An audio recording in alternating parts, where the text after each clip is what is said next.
They ready?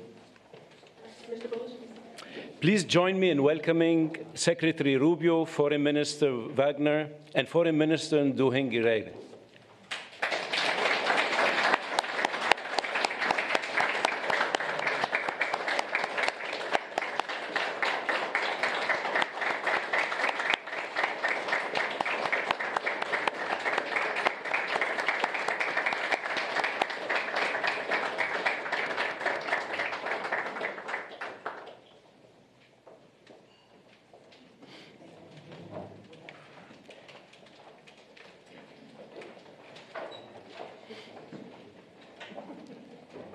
Secretary Rubio, Foreign Minister Wagner, Foreign Minister Nduhungirehe, Minister of State Al-Khulaifi, African Union Chairperson Yusuf, Foreign Minister Dusay, ambassadors, members of Congress, distinguished guests, members of the media, ladies and gentlemen. Thank you for joining for the historic signing of a comprehensive peace agreement between the Democratic Republic of the Congo and the Republic of Rwanda.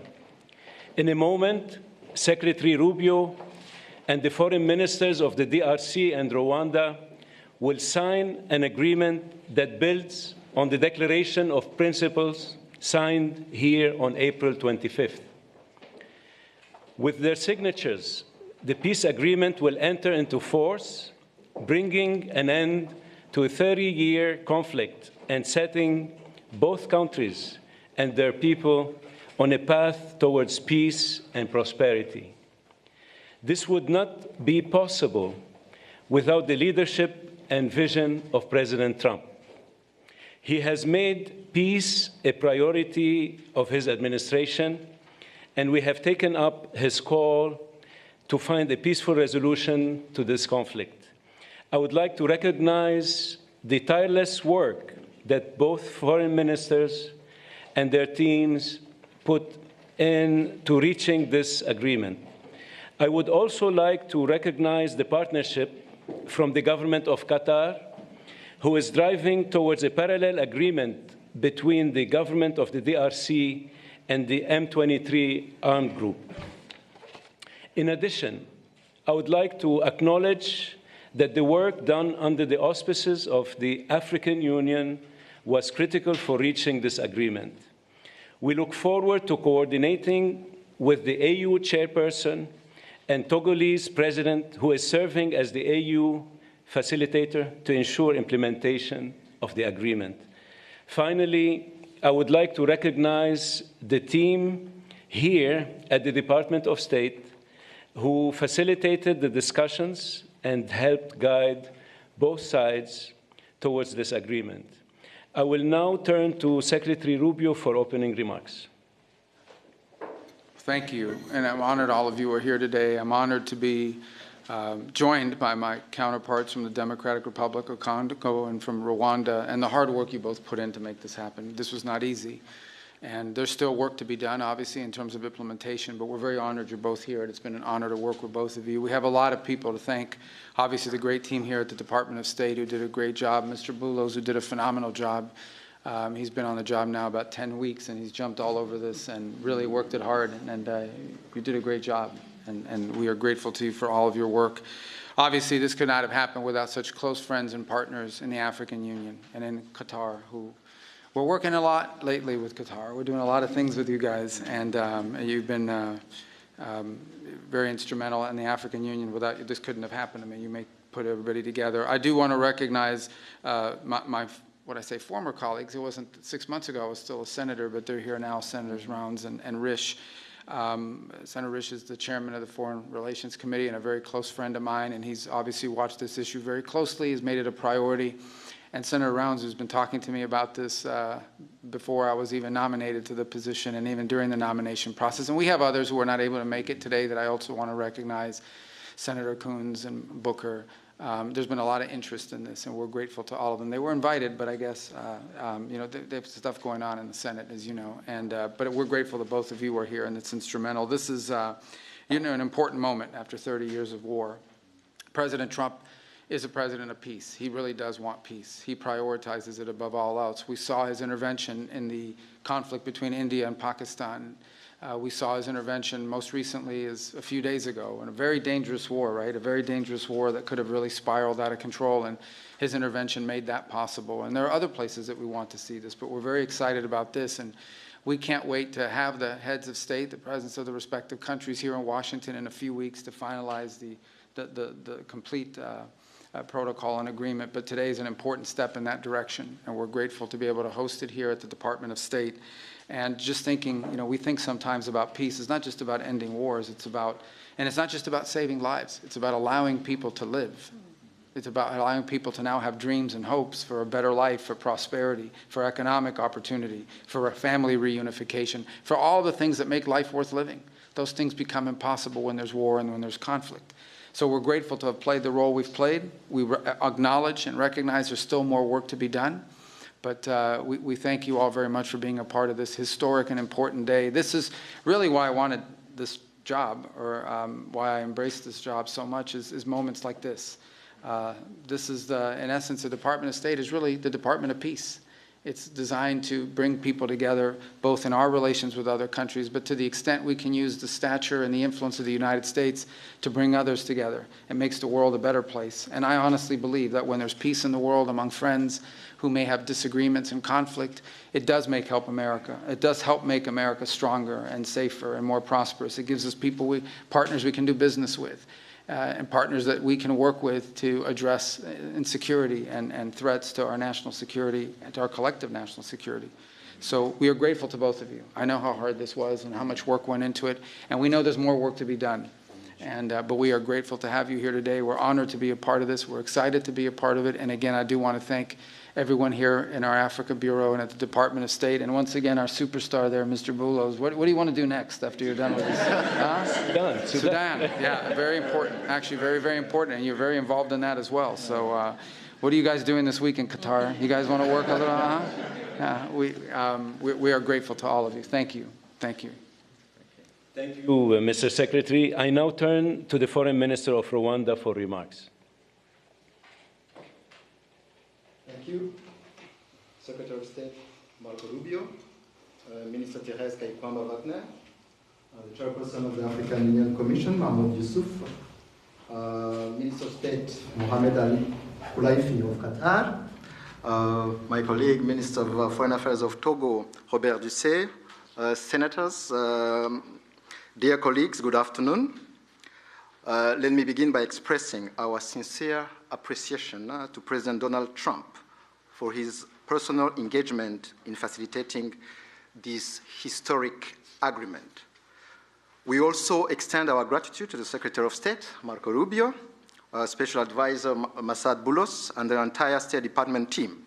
Your dedication has been indispensable. This agreement is the product of months of coordinated efforts by multiple actors.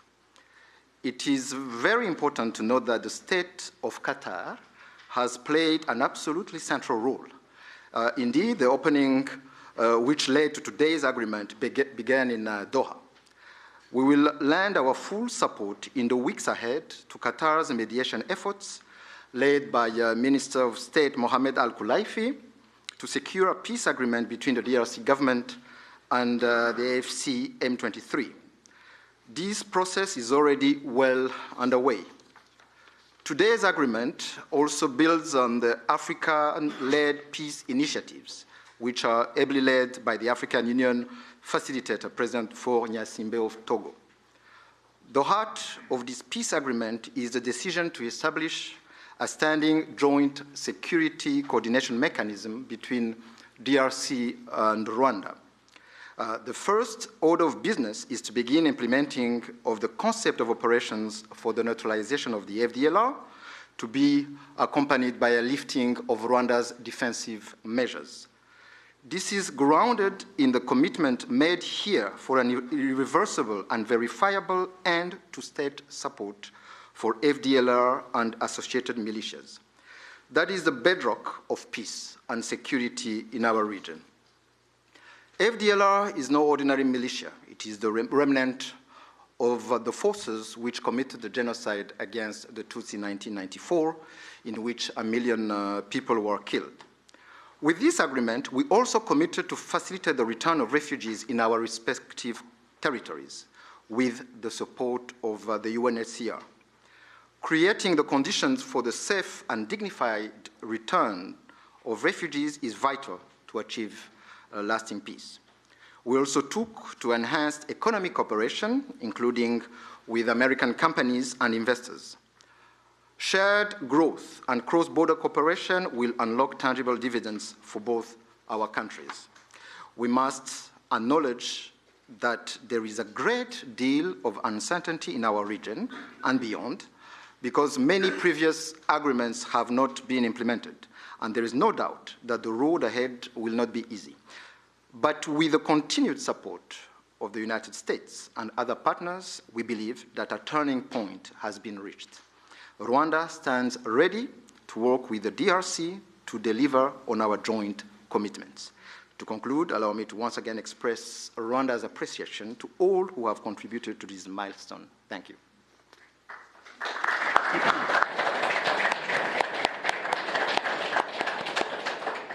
Thank you, Mr. Minister. I now turn to the Foreign Minister of the Democratic Republic of the Congo. Mr. Secretary of State, the Honorable Senator Marco Rubio, Dr. Massad Boulos, Senior Advisor for African Affairs, His Excellency Mr. Mahmoud Ali Yusuf, Chairperson of the African Union Commission, His Excellency Mr. Olivier Nduhungirehe, Minister of Foreign Affairs of the Republic of Rwanda, His Excellency Dr. Mohamed bin Abdulaziz Khelaifi, Minister of State at the Ministry of Foreign Affairs of the State of Qatar, His Excellency Mr. Robert Ducé, Minister of Foreign Affairs of the Republic of Togo, Senators, Excellencies, distinguished guests, and to all Congolese citizens following this movement, wherever you may be. 2 months ago in this very room, we signed a Declaration of Principles, a first tangible step to break with deadlock and chart a path towards peace. Today, that choice takes shape and sustained efforts have come to fruition. With this peace agreement, we open a new chapter, one that calls not only for commitment, but for the courage to see it through. By signing this agreement, we reaffirm a simple truth. Peace is a choice, but also responsibility, to respect international law, to uphold human rights, and to protect the sovereignty of states. Those who have suffered the most are watching. They are expecting this agreement to be respected, and we cannot fail them. This agreement builds on the efforts of many. First and foremost, we want to express our sincere gratitude to His Excellency President Donald J. Trump for his commitment to this peace process. His leadership kept this process focused and goal-oriented, and that from day one. This was further characterized by the quality and resolve of the entire US team, illustrated by the critical support of Senator Rubio and Dr. Boulos. We salute His Excellency, President Félix-Antoine Tshisekedi Chilombo, for choosing the harder path, a peace rooted in principle and in the dignity of our people. We thank President João Lourenço of Angola, facilitator of the Luanda process, for laying critical foundations. We are also grateful to the State of Qatar and to His Highness the Emir, whose leadership was instrumental in convening the first direct meeting between our two heads of states in March, a courageous step that laid the groundwork for dialogue. Qatar has since facilitated further talks in Doha and remained a principled and steady partner throughout this peace effort. The African Union, through its chairperson and the appointed facilitator, His Excellency Faure Gnassingbé of Togo, have anchored this process in African ownership. Finally, we thank the negotiating team of both the DRC and Rwanda for their perseverance and devotion. This moment has been long in coming. It will not erase the pain, but it can begin to restore what conflict has robbed many women, men, and children of: safety, dignity, and a sense of future. For the Great Lakes region, it offers a rare chance to turn the page, not just with words, but with real change on the ground. Some wounds will heal, but they will never fully disappear. They may grow over, but the skin will forever remain thin and frail, and deep down, the flesh will still remember. At times, we will feel numb, and at others, we will feel a sudden pang that will remind us of what was lost forever. The scars we carry on our bodies and in our souls will remind us of what must never be forgotten, repeated, or accepted. A few days ago in Kinshasa, a coalition of women's organizations shared a clear message with me. Nous ne voulons pas d'une paix d'élite. Nous voulons une paix réelle, vécue, partagée et construite avec nous. We do not want a peace shaped by elites. We want a peace that is real, lived, shared, and built with us. To our fellow citizens in the East, this agreement was signed with you in mind. It provides for the disengagement of armed forces, the protection of civilians, the return of displaced persons and of refugees under government authority, and establishes a follow-up mechanism to ensure compliance. These are not just words on paper. They must now be translated into action with justice, accountability, and political will. This peace agreement is the starting point, not the end goal. It must now be followed by disengagement, justice, and the return of displaced families, and the return of refugees, both to the DRC and Rwanda. However, no text, however carefully negotiated, can carry on its own the weight of peace. I still remember, on the day we signed the Declaration of Principles, a member of the US team said, "If it were easy, it would have been done a long time ago." That holds true now more than ever. What we have signed is only as strong as our will to implement it. We, the DRC, will certainly and resolutely fight for this agreement to be respected, not with our words, but with our deeds. Today, we have chosen peace.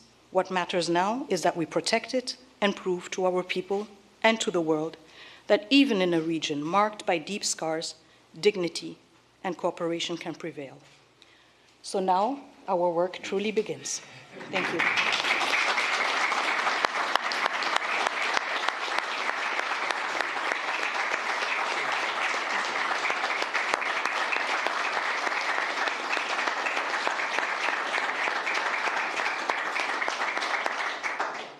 Thank you, Madam Minister. It's now my honor to invite the parties to sign the peace agreement to be witnessed by Secretary Rubio.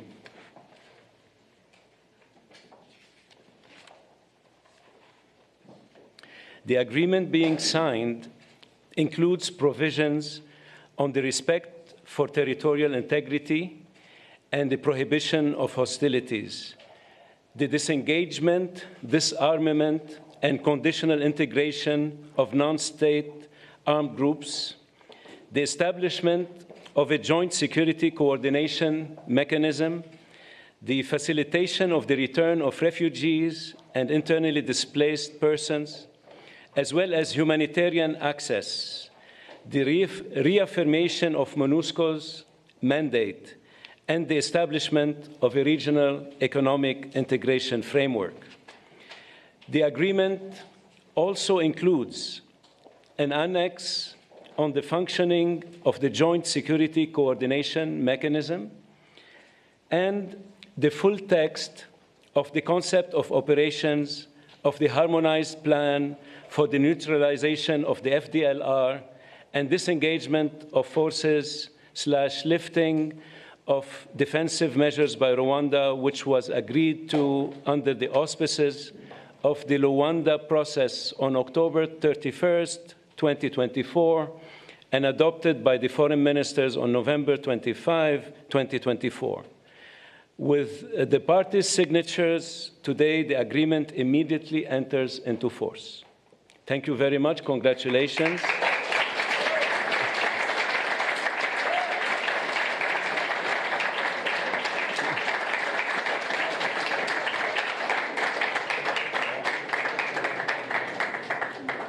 This concludes the proceedings.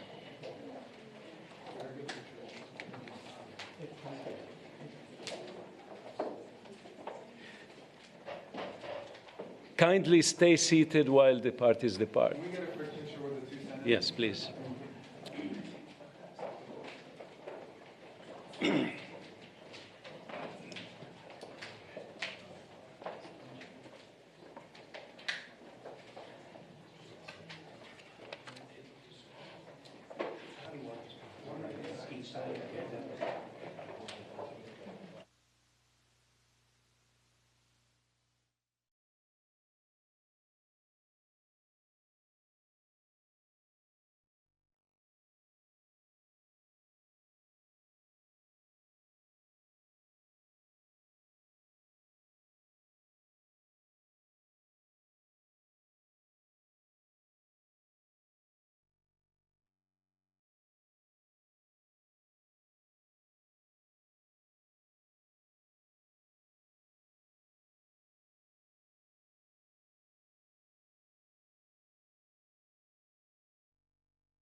I think we're fine. Are we off this? On restart, 1, 2, 3.